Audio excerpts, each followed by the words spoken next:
எல்லோருக்கும் அன்புக்குரிய வணக்கம். என் பேர் நிக்கில் நாராயணன். நீங்கள் என்னை பார்க்கிறது ஃபிசிக்ஸ் வாத்தி யூடியூப் சேனலில். இன்றைக்கி நம்ம ஒரு புதுசான சீரீஸ் ஆரம்பிக்க போகிறோம். இந்த சீரீஸோட ஸ்பெஷாலிட்டி என்னென்னா, நான் இந்த சீரீஸ் ஆஃப் கொஸ்டின்ஸில் டெய்லி ஒரு வீடியோ வரும். அந்த வீடியோவில் என்னென்னா, ஒரு கொஸ்டினுக்கு பதிலாக நம்ம டிஸ்கஸ் பண்ண போகிறது ஒரு இம்பார்ட்டண்டான டாபிக். அந்த டாப்பிக்லேருந்து நீட்டுக்கு ஒரு கொஸ்டின் கேட்குறதுக்கு ரொம்ப அதிகமான சான்ஸ் இருக்கும். ஸோ அந்த மாதிரி டாபிக்ஸை ஷார்ட் லிஸ்ட் பண்ணி அந்த மாதிரி டாபிக்ஸோட தியரி ப்ளஸ் ஒரு சின்ன என்ன மாதிரி கொஸ்டின்ஸ் அதில் கேட்கக்கூடிய சான்சஸ் இருக்குது. அதுதான் நம்ம டிஸ்கஸ் பண்ணுவாங்க.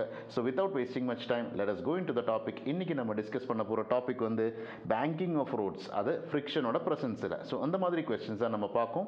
ஸோ முதல்ல அது என்ன மாதிரி சிச்சுவேஷனில் வரும்னு இருக்கிறது நமக்கு ஒரு ஐடியா வேணும். ஸோ பார்த்தீங்கன்னா உங்களுக்கு தெரியுது இது என்ன மாதிரி சிச்சுவேஷன். இது ஒரு ட்ராக் தான் இல்லையா? You can see this is a track through which racing cars are travelling. அப்போது இது பார்த்தீங்கன்னா இந்த ட்ராக் வந்து ஒரு ஸ்ட்ரெயிட் ரோடு கிடையாது. ரோடு வந்து ஸ்ட்ரெயிட்டாக போகிறதுக்கு பதிலாக ஒரு ஸ்லாண்டிங்காக தான் ரோடு இருக்குது. ஸோ அந்த ஸ்லாண்டிங்கான road is making an angle with the angle like this. இந்த மாதிரி ஒரு angle கூட it is creating, right? So இது எனக்கு கிரவுண்டா வரும். this is going to be my angle. இந்த மாதிரி சிச்சுவேஷனில் ஒரு கார் மூவ் பண்ணும்போது எந்த மாதிரி ஃபோர்ஸஸ் அந்த பாடியில் இருக்கும். and you can also notice that this track is actually circular in nature. இது ஒரு ஸ்ட்ரெயிட் ட்ராக் கிடையாது, ஒரு சர்க்குலர் ட்ராக். ஸோ இந்த மாதிரி சிச்சுவேஷனில் what is going to be the force that is experienced by each and every body that is moving in it. So இந்த மாதிரி சிச்சுவேஷனில் போகும்போது this is going to be the road and this is going to be my ground. ஓகேவா? So இதில் வரக்கூடிய force என்னன்னா, அது ஒரு circular motion execute பண்ணுறதுனால you can expect a centrifugal force, then you can expect a gravitational force because of the m g, and you can expect a normal force because of the surface contact. 3 விதமான situations. So அதோட free body diagram நம்ம போடும்போது we'll get a free body diagram like this. இந்த free body டயக்ராத்தில் you can see this is going to be my centrifugal force, this is going to be my normal force, and this is going to be the gravitational force. 3 விதமான forces. And this is the road along which the body is moving. இதுதான் நம்ம car move பண்ணக்கூடிய road வரும். இது என்னோட ground வரும். அந்த ground road இருக்கிற ஆங்கிள் தான் என்ன வரப்போகுது, தீட்டாவாக வரப்போகுது. So this is going to be my car.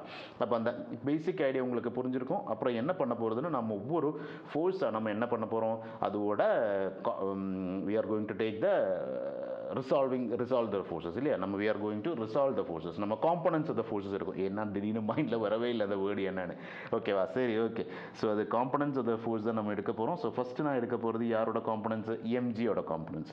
So எம்ஜியோட components நான் எடுக்கும்போது எனக்கு இங்கே தான் ஆங்கிள் வருது இல்லையா? இந்த ஆங்கிள் தான் எனக்கு வருது. So you can say this is going to be my angle theta, and this component is going to be mg cos theta and this component is going to be mg sin theta. அப்போ 2 component எனக்கு தெரியுது.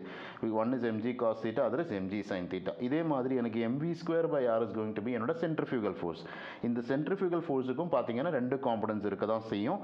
இது எனக்கு angle தீட்டாவாக வரும். So இது angle வரும்போது this is going to be my mv square by r into cos theta component வரும். இதே மாதிரி இங்கே என்ன வரும், mv square by r into sin theta component. ஐயோ, நான் ஒன்று பண்ணிக்கிறேன். நான் இந்த பக்கம் எழுதி I'll just bring it there. ஓகேவா? mv square by r into sin theta என்கிற ஒரு காம்பனன்ட் வரும். So these are the 2 components that I'll have.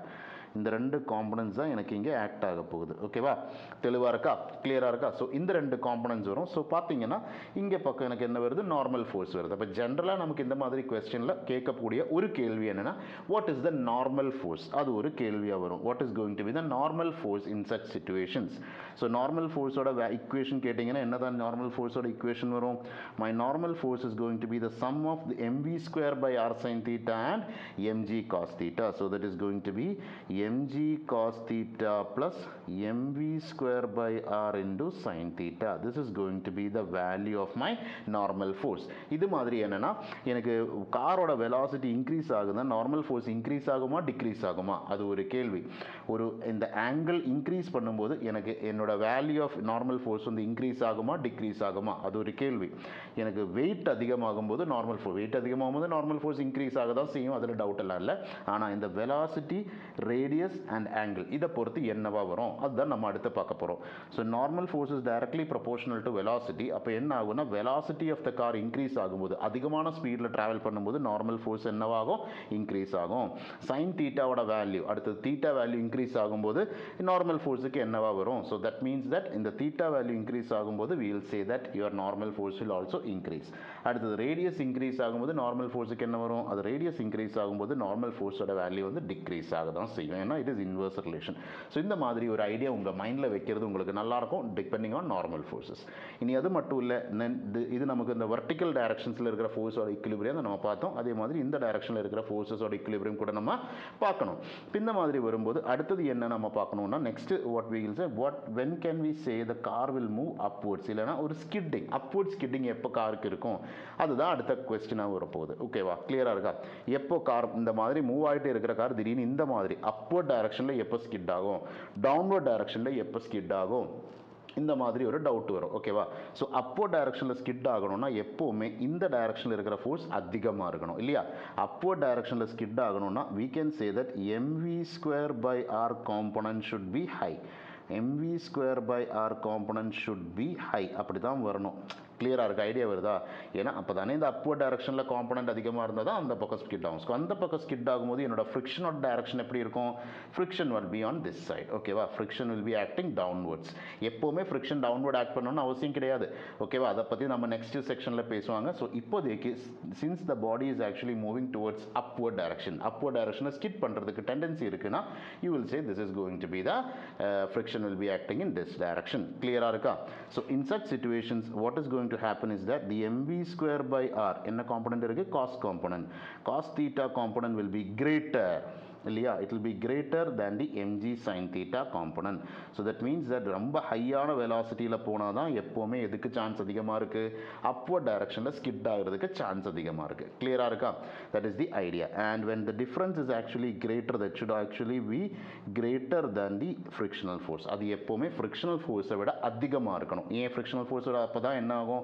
இந்த ஃப்ரிக்ஷனல் ஃபோர்ஸை கூட ஓவர் கம் பண்ணணும். யார்? இந்த mv square by r cos theta. இது இந்த frictional force and mg sin thetaவோட நம்ம ஓவர் கம் பண்ணோம், அப்போ தான் ஸ்கிட் ஆக முடியும். கிளியராக இருக்கா? இந்த கான்செப்டை வச்சு you can actually do one more question. இந்த கான்செப்ட்லேருந்து நமக்கு இன்னொரு கொஸ்டின் கூட கிரியேட் பண்ணலாம். அது என்னன்னா, what is the maximum speed the car can take? அதுதான் எடுக்கக்கூடிய இன்னொரு பாசிபிலிட்டி. அது என்ன பாசிபிலிட்டினா, எவ்வளோ ஸ்பீடு வரைக்கும் இந்த காருக்கு போக முடியும்? That is the important concept. அது என்னன்னா, that means that if the both are becoming equal, என்னன்னா இந்த mv square by r cos தீட்டாவும் இந்த mg சைன் தீட்டாவும் ஈக்குவலாக வருதுன்னு வச்சுக்க. புரியுதா? இந்த mv square by r cos தீட்டாவும் இந்த mg சைன் தீட்டாவும் ஈக்குவலாக வருது.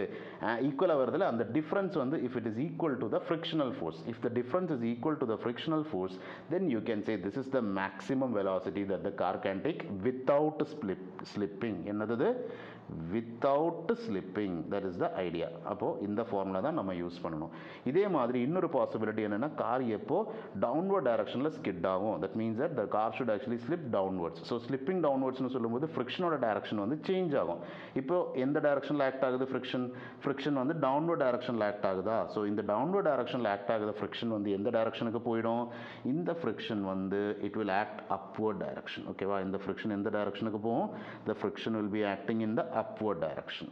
எப்போ? if the body is actually moving downwards, இந்த downward directionல மூவ் ஆகணும். ஸோ downward directionல மூவ் ஆகணும்னா என்ன கண்டிஷன் வரும்? எப்போவுமே you can say that mg sin theta என்ன வரணும்? mg sin theta must be greater than, mg sin theta minus mv square by r cos theta must be greater than the frictional force. ஓகேவா? it must be greater than the frictional force. அது என்னன்னா, இந்த velocity வந்து ரொம்ப கம்மியாக போகணும். ஒரு circular ட்ராக்ல எல்லாம் போகும்போது ரொம்ப கம்மியான ஸ்பீடில் மூவ் பண்ணுதுன்னு என்ன ஆகும்னா, அது கீழே ஸ்லிப் ஆகிறதுக்கு சான்ஸ் அதிகமாக இருக்குது. ஓகேவா? So that is the idea.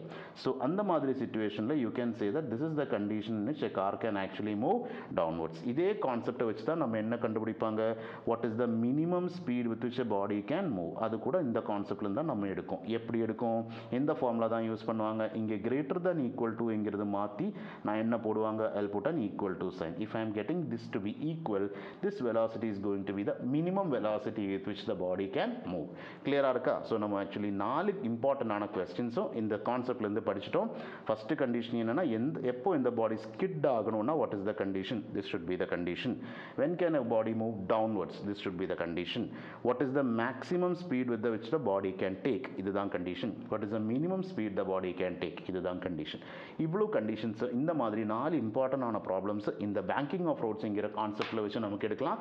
So 10 நிமிஷத்தில் பேங்கிங் ஆஃப் ஃப்ராட்ஸுங்கிற கான்செப்டை நம்ம கிளியராக எக்ஸ்பிளைன் பண்ணுறதுக்காக மேக்ஸிமம் ட்ரை பண்ணிட்டேன். உங்களுக்கு எல்லாம் புரிஞ்சுக்கணும்னு நான் அசியூம் பண்ணுறேன். ஸோ இந்த கான்செப்டை ரொம்ப முக்கியமான ஒரு கான்செப்ட். இது இந்த கொஸ்டின் கேட்கறதுக்கான வாய்ப்பு ரொம்ப அதிகம். அதே மாதிரி உங்களுக்கு என்னென்ன டாபிக் தேவைப்படுது, இந்த மாதிரி ஆக்சுவலி நான் என்ன டாபிக் கவர் பண்ணுவோம், அது என்னென்ன டாபிக்னு உங்களுக்கு தேவைப்படுதுன்னா நீங்கள் கீழே கமெண்ட் பண்ணுங்கள். நீங்கள் என்ன கமெண்ட் போடுறாங்களோ அதை பொறுத்து புதுசான டாபிக்ஸை வச்சு நான் டெய்லியும் இந்த மாதிரி ஒவ்வொரு வீடியோவாக போடுறேன். அதுலேருந்து கேட்கக்கூடிய என்னென்ன கொஸ்டின்ஸ் இருக்குது, எந்த மாதிரி கொஸ்டின்ஸ் இருக்குன்னு கூட இந்த வீடியோவில் நான் போட்டுட்டே இருக்கேன். ஸோ தேங்க்யூ ஃபார் வாட்சிங் திஸ். இந்த வீடியோ உங்களுக்கு பிடிச்சிருக்குன்னா இந்த சேனலை சப்ஸ்கிரைப் பண்ணுங்கள், வீடியோவை லைக் பண்ணுங்கள், உங்களுக்கு பிடிச்ச உங்களோட ஒப்பீனியன்ஸ் கமெண்ட்டாக போடுங்க. அதே மாதிரி இந்த வீடியோ நீங்கள் உங்களோட ஃப்ரெண்ட்ஸுக்கு கூட ஷேர் பண்ணுங்கள். ஸோ தேங்க்யூ ஃபார் வாட்சிங். I'll be seeing you in the next class with the next video. Thank you.